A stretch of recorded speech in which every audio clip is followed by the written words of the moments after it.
So, for the record, I just want to record all the things that the Republicans in Denver, Colorado, there's this gun bill, and I think it passed or it failed. I'm not for sure. But a lot of Republicans say that we have a right to the Second Amendment, and they believe in it absolutely. Like, you can't even just, ban bump stocks. You can't require background checks. They believe in it absolutely. I guess we're not allowing people to have tanks, right? No tanks and mortars and bazookas, no nuclear weapons. But when it comes to assault rifles, when it comes to pistols, when it comes to shotguns, when it comes to rifles, all that is allowed. And there's a whole bunch of reasons to defend the Second Amendment. One of them being to fight against tyranny. An oppressive government cannot oppress an armed population. So let's take a listen to some of these Republicans. And further answers. I spent this whole weekend traveling around my district, talking with constituents, and I hate when I have to say I don't know to them. They asked me, last year we just passed the concealed carry for extra regulation.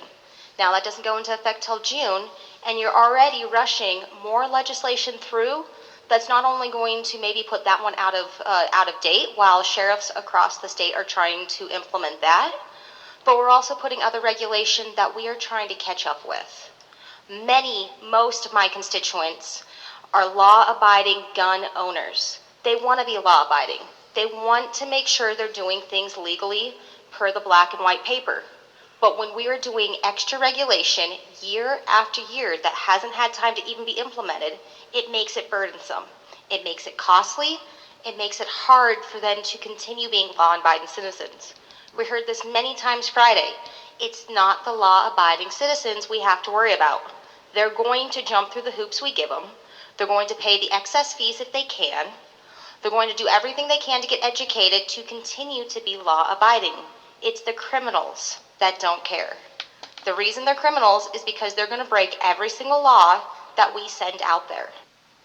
That's absolutely true. Criminals don't give a shit whatsoever. You have Danny Sanchez in Costilla County. He don't give a fuck what Denver has to say. He doesn't care about the new laws, the old laws. He's going to allow his buddies to do whatever the hell he wants to do, and he's going to make it up as he goes along. And then the damn, DA and the judges are going to go along with anything that the fucking police, whatever bullshit they come up with. So that was Dusty Johnson. She's talking about how law-abiding gun owners want to know what they're supposed to do and how they just kind of keep piling these laws on top of one another. Now, I don't know if she mentioned that there's, we have a right to self-defense. It comes from nature. Of course you do. It's common sense. But the Second Amendment implies that we have a right to self-defense too, right? So that's an obvious one, right to self-defense. So we'll just go ahead and jot that one down because you can take that one to the bank, right? It comes from nature, and then Second Amendment implies it. It's common sense. Like, who would deny somebody else to defend themselves? Who? And I know it was mentioned by one of the bill sponsors that some of us might have rental properties. I do not. I'll just state that for the record. And in fact, I owned a property management business. Okay, so this has nothing to do with that bill. This bill is Senate Bill 3, but it's a 25-003. So it's the third bill for the Senate that they're introducing of this year, 2025. So let's see here. Here's one. This guy goes on for 7 minutes. As stated over and over again, if this bill were to... Representative Caldwell. Thank you, Madam Speaker.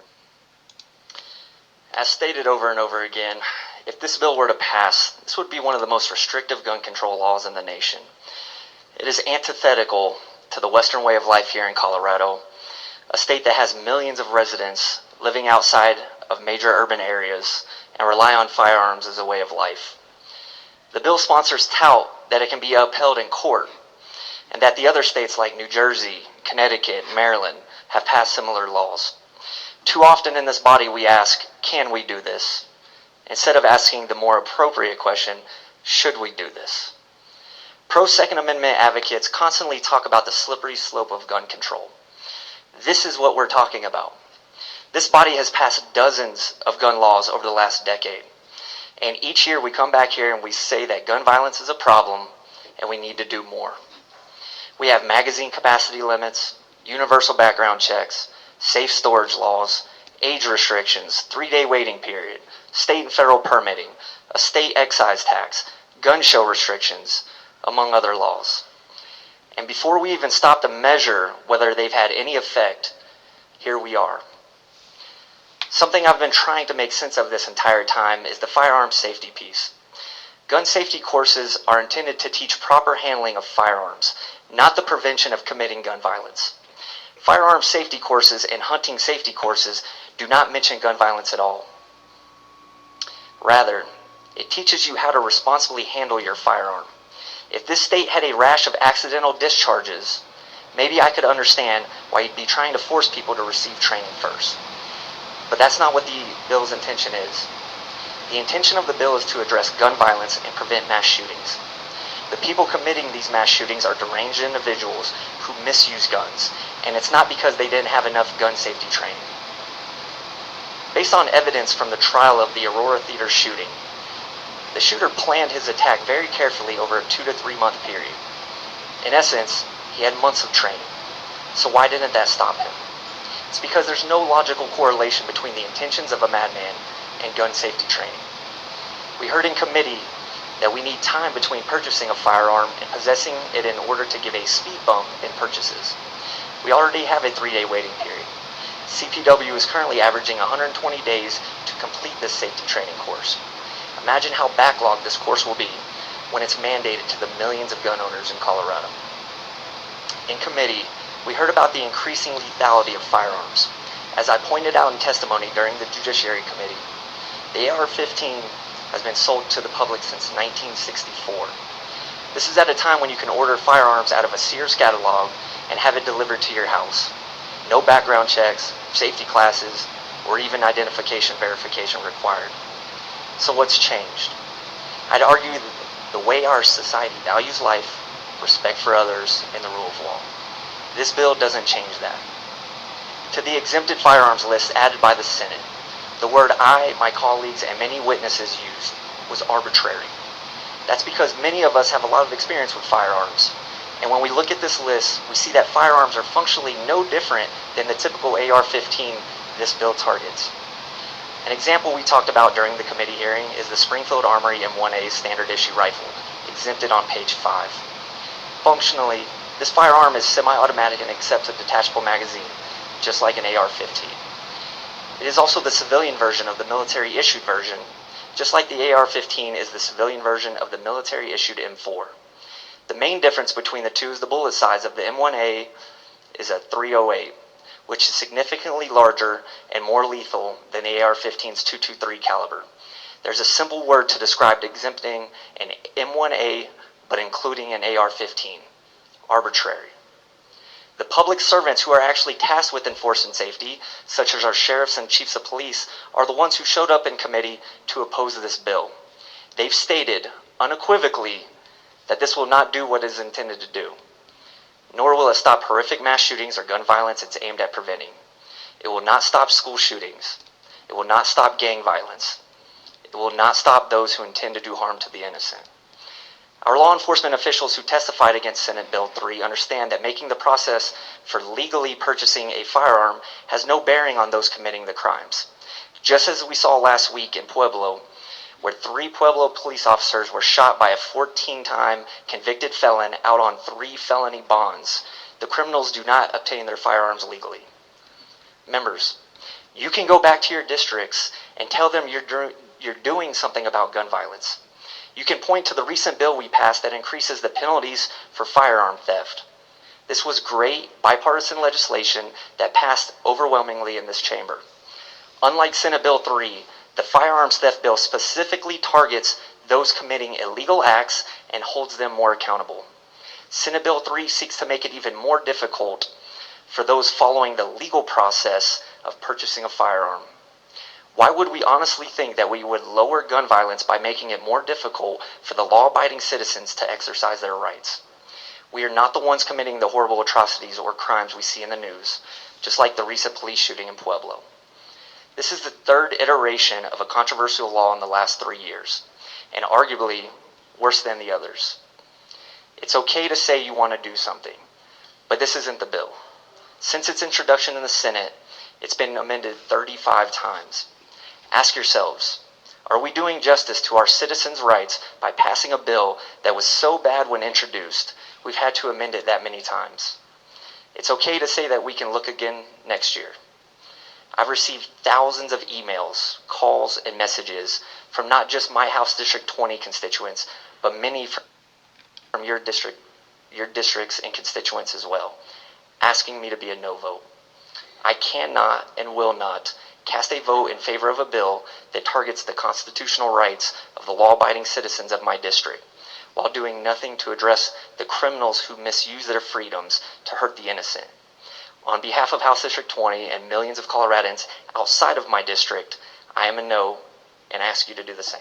Thank you.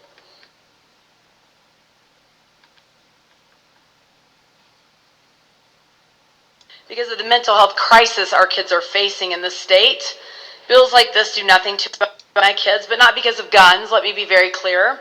Because of the mental health crisis our kids are facing in the state, bills like this do nothing to address the real problem, and that is mental health. There are great solutions out there that will keep our schools safe. I introduced that legislation. It would target guns being pulled, bombs being pulled, knives being pulled, and even fights happening. And we took school safety funding down from $50 million to $2 million in 5 years. Tell the kids of your districts that. $50 million in school safety to $2 million.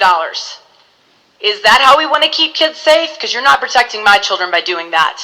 And you're not protecting the children of Colorado by doing that. But thankfully, in my kids' school, they have the software when a child pulls a gun or a knife or a bomb to eliminate that and get the child to safety that is having a mental health crisis. In fact, we keep children safer at sporting events and other places than we do in schools in Colorado. So I want that to be on the record. Simply a safety course, a representative said. Really? Because I sat up here and said CPW's booked out 120 days. Teller County said it was going to be 3 years. El Paso says it's going to be until August. So tell the sexually assaulted victims and the rape victims and the domestic violence victims in your states or your cities that it's just a simple safety course. You just have to wait 3 years in order to obtain your new firearm. No one said it was about banning guns. We're deterring the purchase and making them unaffordable and regulating them. You have to jump through 8 hoops, and criminals can make them or buy them out of the trunk of a car or off the streets in Colorado. You're making law-abiding citizens take a 12-hour course, single moms, single dads, the elderly, the disabled, people in rural communities that don't have the time to do it, when criminals just go to a trunk and purchase it or make it off their laser printer. That's what's happening in our state. And I'm going to flip the script on the billion-dollar anti-gun lobbyist, because in the state of Colorado, there are 1.2 guns for every resident. In total, there are at least almost 8 million guns in Colorado. So about 4 to 5 firearms, 45% of Colorado households have a gun. So I want to ask a question. If we have 8 million guns in Colorado, wow, we must have a ton of mass shootings. So I did my research. 8 million guns. In 32 years, we've had 61 fatalities due to mass shootings in the state of Colorado. 12 mass shootings, 8 million guns. Guns aren't the problem. If the guns were the problem, the statistics would be through the roof. Because gun owners, law-abiding gun owners, aren't going up and shooting up schools and King Soopers. People with mental illnesses are hurting people in our communities because they have not been given the resources. Colorado was ranked 25th in the nation for homicide, but 33rd when it came to firearm deaths. In other words, we have already have a lower rate of firearms-related deaths than most states, and yet the majority wants to impose Senate Bill 3 on the public.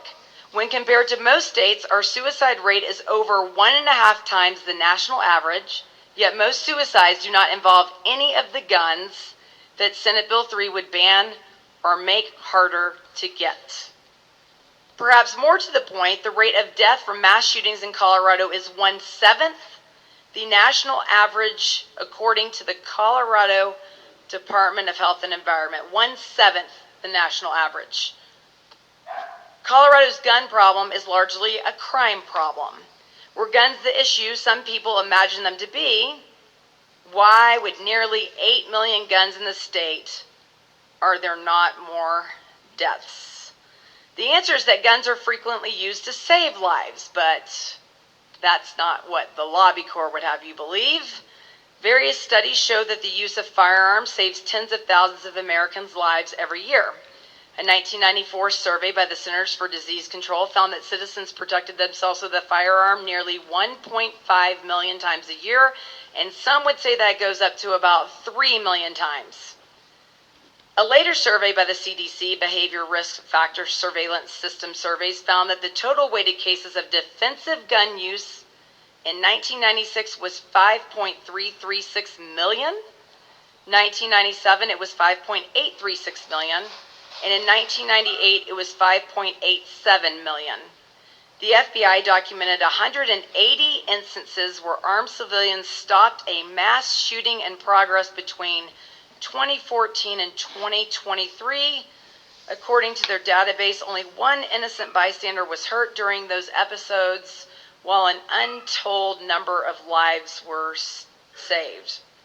Interesting that we always get the flip side of that and not talk to you about the millions of dollars that are saved by stopping crime in our state. There are far more people protected by firearms each year than harmed by them. At various committee hearings, we've heard that gun violence is expensive when medical and legal costs are taken into account. Yet imagine how much more a given family, city, or state would have to spend were people not able to protect themselves. The cost would be astronomical. Can you imagine the mayhem that might be created every year were people not able to defend themselves? In rural Colorado against the wolf depredation. In rural Colorado where police are hours away. We shouldn't kid ourselves in the aggregate. Guns save lives and guns save money. I could wish the world were different, yet the historical pervasiveness of crime and unprovoked violence is a testament to the truthfulness and validity of a worldview that recognizes humanity's inherent tendency to act selfishly with no regard for others. The most vulnerable must be able to protect themselves. The founding generation recognized this and willed us the Second Amendment. So, where have all the new gun bills gotten us? Colorado is the third most dangerous state in the union. Since our governor took office in 2019, state population has increased 3.6%.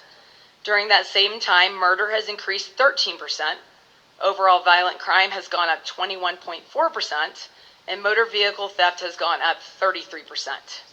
Murders have increased over 3 times the rate of population growth. Violent crime has increased over 5 times the rate of population growth, and auto theft has increased over 8 times as fast as population growth.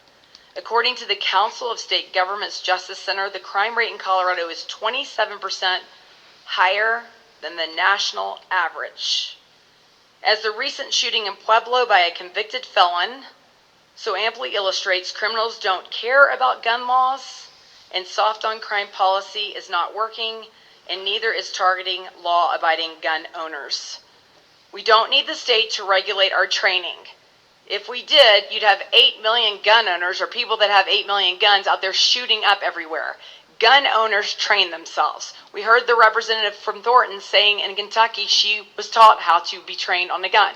My children go often, sight in their rifles, and train. We go up to our property in the mountains and we train. That's what responsible gun ownership is. We don't just go get a gun, put it on our hip, and pray.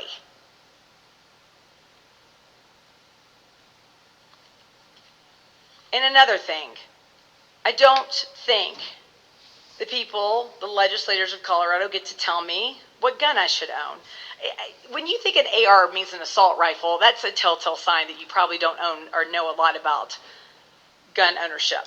If you knew, you would know most women prefer that type of gun because it's safer, it has less recoil, and the follow-up control shots are better attainable versus a 9mm or a .357. And when you have someone breaking into your house and 4 children sleeping upstairs, you don't want to shoot. Representative Bradley, you have 45 seconds. Thank you. The floor.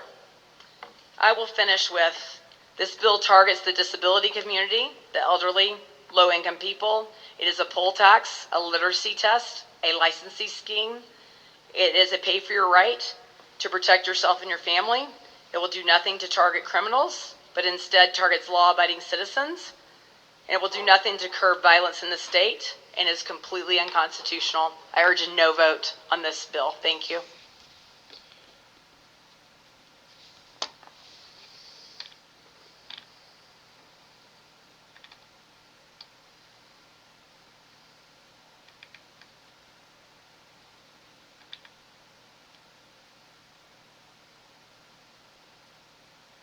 Firearms so we can sleep in peace. We ask 18-year-olds to stand on a wall to protect us with firearms so we can sleep in peace. And we won't give those same 18-year-olds ammunition. What differentiates one from the other? This section prohibits the sale of ammunition to anyone under 21, with limited exceptions. Federal law permits 18-year-olds to purchase rifles and shotguns, firearms they may legally own and use.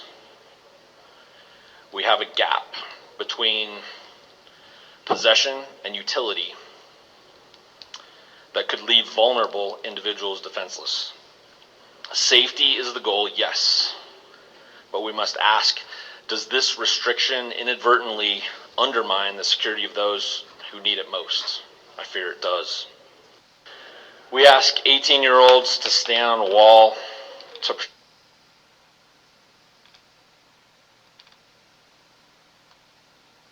Not a suggestion. It is a constitutional right. The Second Amendment is not a suggestion. It is a constitutional right. The right to keep and bear arms was enshrined by our founding documents because our forefathers understood that the ability to defend oneself is essential to a free society. Every new restriction on gun ownerships, however well-intended, chips away at that fundamental right. Where does it end? When is enough enough?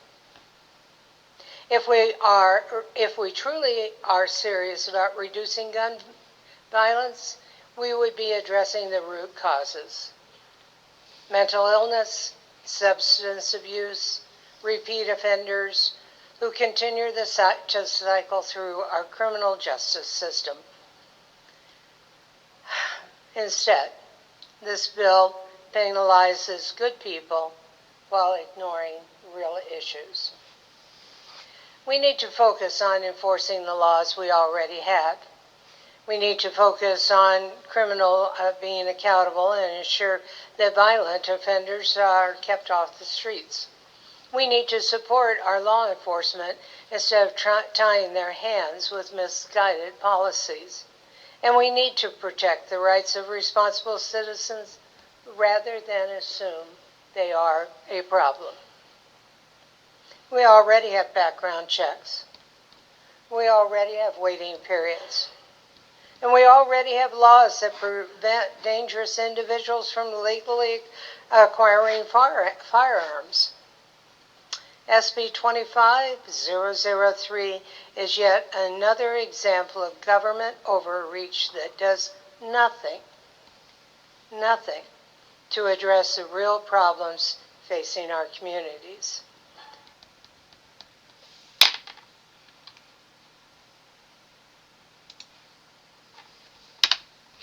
So how much more time? Try to get under 30 minutes. Got 5 more minutes. Maybe I'll just type the bill number, right? SB 25003. Let's see what that brings up, huh? Maybe get some Democrats in here. Apparently this thing passed. Reading SB 25003. Who is this? Broomstick Dave.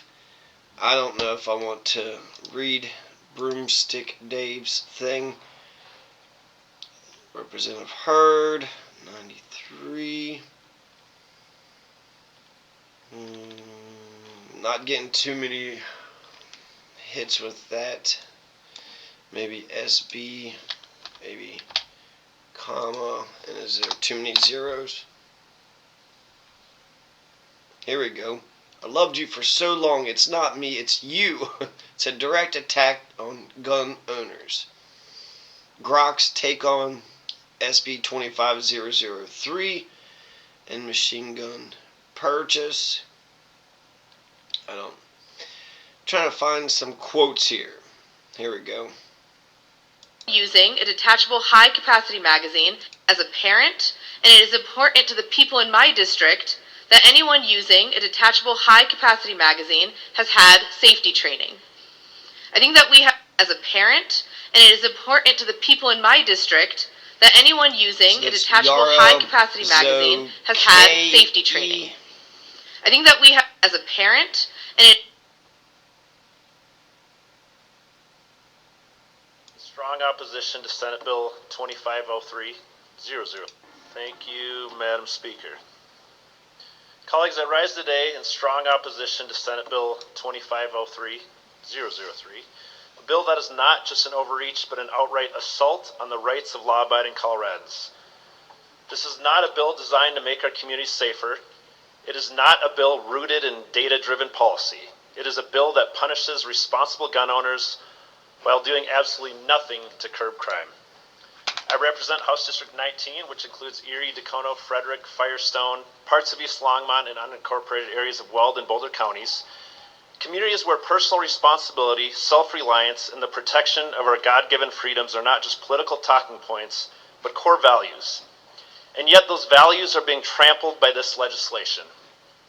This bill would ban the sale, transfer, and purchase of certain semi-automatic firearms, criminalizing people who have done nothing wrong. It would turn law-abiding citizens into criminals overnight for exercising their natural rights. Let us be clear about what this bill does. It punishes responsible gun owners, sportsmen, hunters, and those who want to protect their families. The criminals this bill supposedly targets are not walking into gun stores and going through background checks. They are obtaining firearms illegally. In Weld County and across Colorado, law enforcement officers will tell you that violent crime is driven by criminals who do not follow existing gun laws, who steal firearms, who engage in illegal trafficking, who operate outside of our justice system.